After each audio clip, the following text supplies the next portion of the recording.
And I'm going to turn over the mic to Mary Pence, who is Jim Shelton's sister, by the way.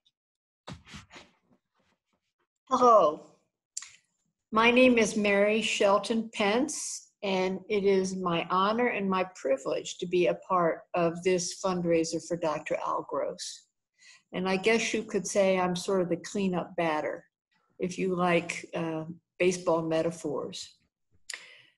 So many of us on this call know Alaska as tourists, as a land of great beauty.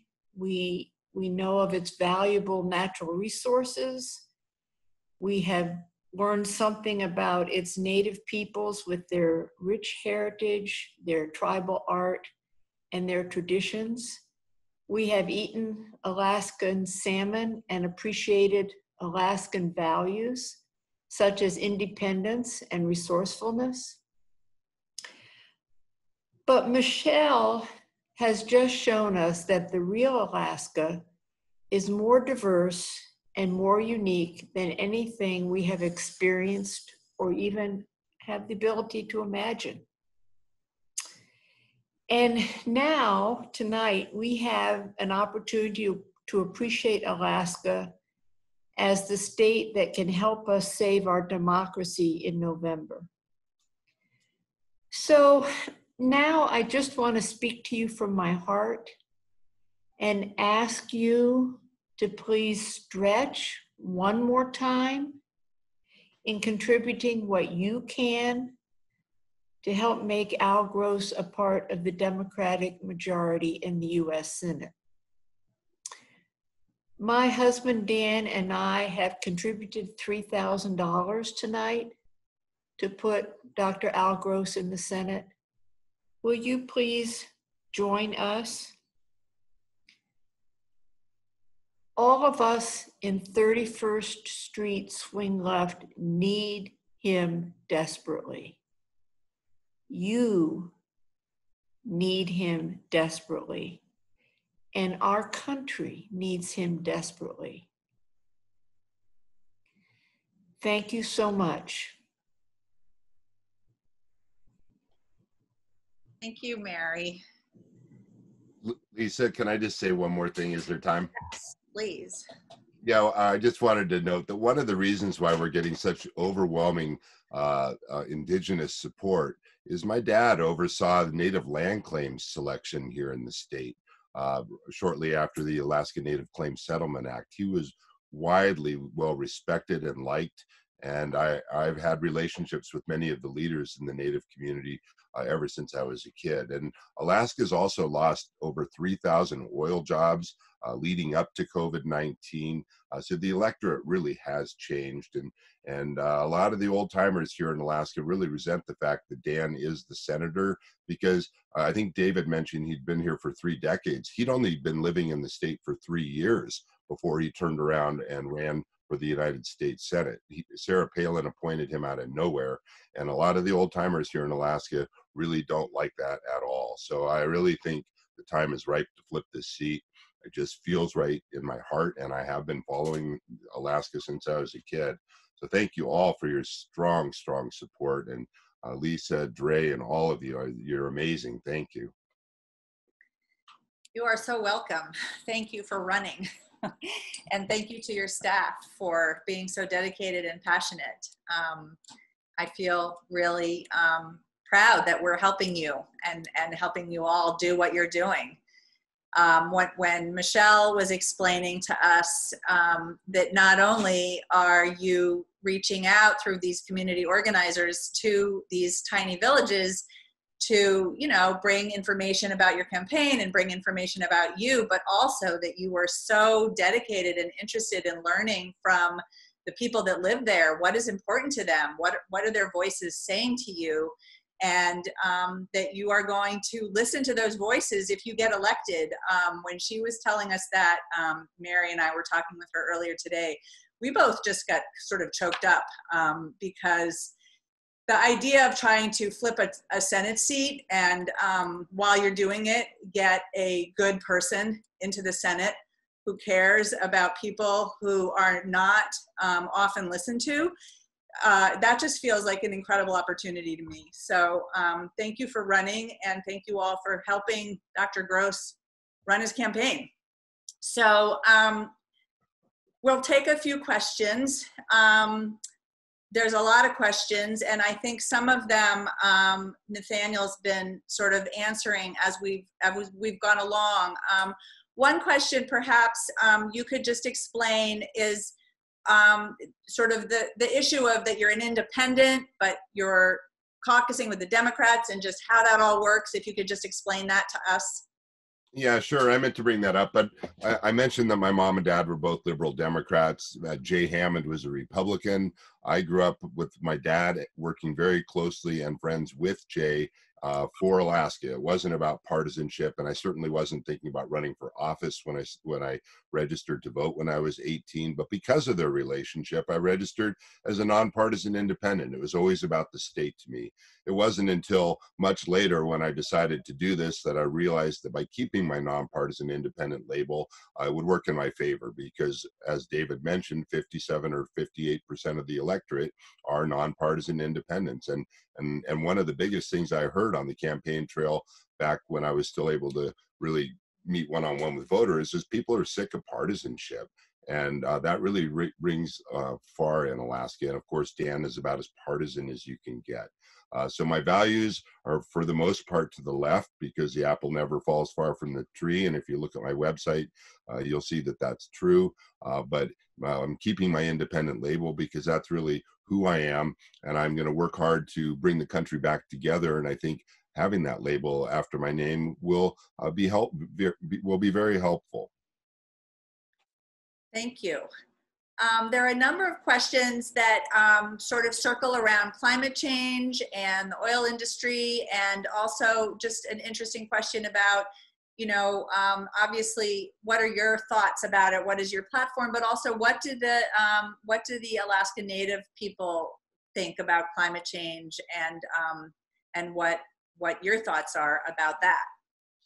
Well, the Alaska Native people are very concerned about climate change. And in fact, at the last Alaska Federation of Natives annual meeting, which is the big meeting where all the tribes come together, it's a huge meeting.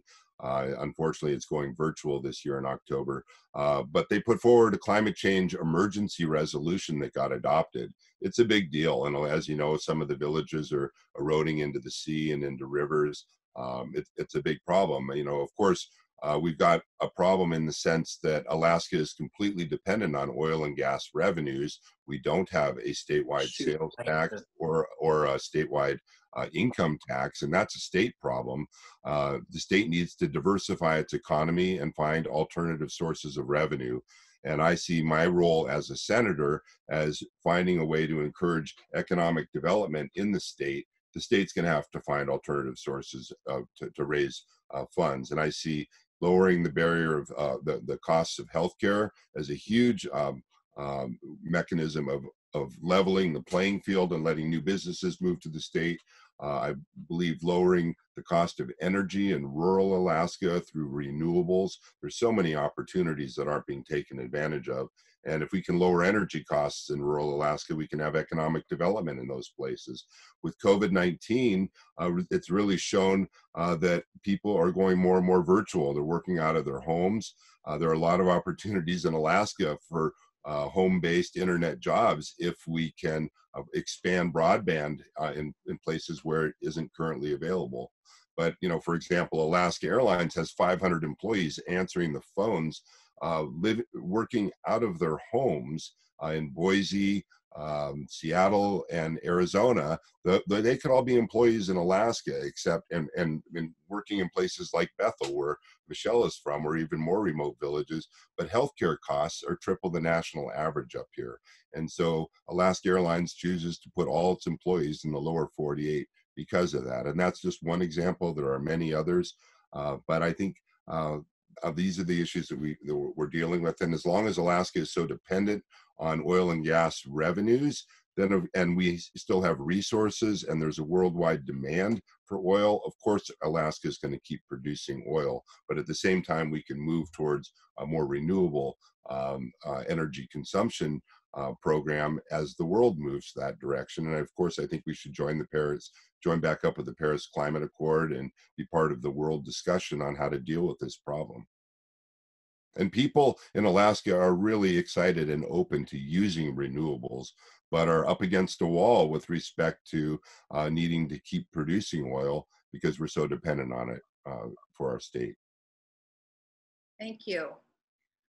There's a few questions which you might be able to address, and maybe David, you might have some answers too, and Michelle, about the extent that people have broadband access throughout Alaska, the extent to which the issues with the post office might affect your campaign in terms of mail-in ballots, especially out in these remote villages. So basically people are just wondering, are there going to be things that obstruct your ability to get the votes in and to get your message out? So I guess whoever has some information about that, I'm not sure whether that's Al or Michelle or David or all three of you. Lisa, this is David. Do you want me to just give a quick answer before I turn it over to Michelle and Al?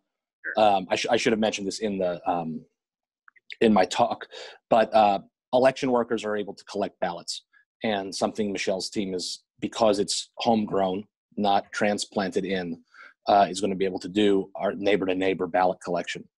It's not something we're advertising far. It's totally legal, totally ethical, but we're not taking a ballot for granted. Obviously, Trump's doing what Trump's going to do with the post office, but we saw that coming even before COVID-19. As I said, ballots and ballot collection and ballot program was always our key to victory here. So we're monitoring closely, and we have been for a year. Michelle can address the rural in particular, but that's something that we have looked at in our numbers from day one. We never thought that this was going to be about trusting the postal system.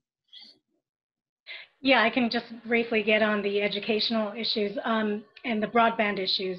It is exorbitant and it's slow. It's hard to download even pictures texted to people out in rural areas. So part of our program has been a promise to boost our community organizers' plans so that they won't be out of their monthly data plans within a day or two of their work for us. So we're working on doing that. The school districts have really good broadband programs, and most villages only have internet access or Wi-Fi through the school districts or through the schools in each village. So a lot of people end up using that area as a community center and a library and so forth to handle their online needs. But the data plans, with, and Al has been reading up a lot about federal tribal programs that we can implement and use better for efficiencies in tribal governance and tribal, just regular tribal life. So, for instance, we can get a license through the FCC to have the tribe administer their own broadband at a much lower cost to their membership. So, I think in terms of broadband and every other, like community policing, there are so many things that Ted Stevens envisioned of the federal trust responsibility over tribes. And, someone like Dan Sullivan isn't a creative thinker and isn't thinking, oh, hey, let me point this program out to you guys and let's do that. I think Al is definitely going to have the kind of staff and resources to make sure that tribes are fully aware of what's available to them and what we can do to improve their quality of life and services. I think just one more question. I think it's getting late and I'm sure people who are on the East Coast are probably hungry. There were several questions about the Pebble mine. So I don't even know what question to ask because I'm not actually aware of the issue, but if you could speak to that issue, whatever it is. Well, the Pebble mine's the wrong mine at the wrong place, as Ted Stevens said a long time ago, and it's the mine that just won't die. And some of you may have seen that Donald Trump Jr. recently came out against the Pebble mine, and I've been against the Pebble from day one, and we've made it a big part of our platform. It's a terrible economic project that's going to put at risk the world's largest wild sockeye run, and on the 15,000 jobs per summer that are there, and the $500 million worth of economic, $500 million that's made from that area every summer. I think we may well end up forcing Trump to block the Pebble mine because they're seeing that Dan Sullivan's in trouble, and Donald Trump Jr. is coming out against it. May be the first step of Dan Sullivan trying to take credit for talking Trump into blocking it, but it's going to be very shallow. No one here is going to believe that Sullivan really truly is against the mine. He's had 6 years to come out against the mine, and at the last possible second when he sees that his seat's in trouble, if he comes out against it, it's going to look very, very weak. So hopefully we can take the Senate and take the presidency and block the damn mine before it becomes a reality. It's not wanted out in Bristol Bay. Over 60% of the state is against it, and it's just a bad idea. Thank you. So we're going to close. We're up to $117,000, 241. So that is wonderful. Thank you, thank you, thank you.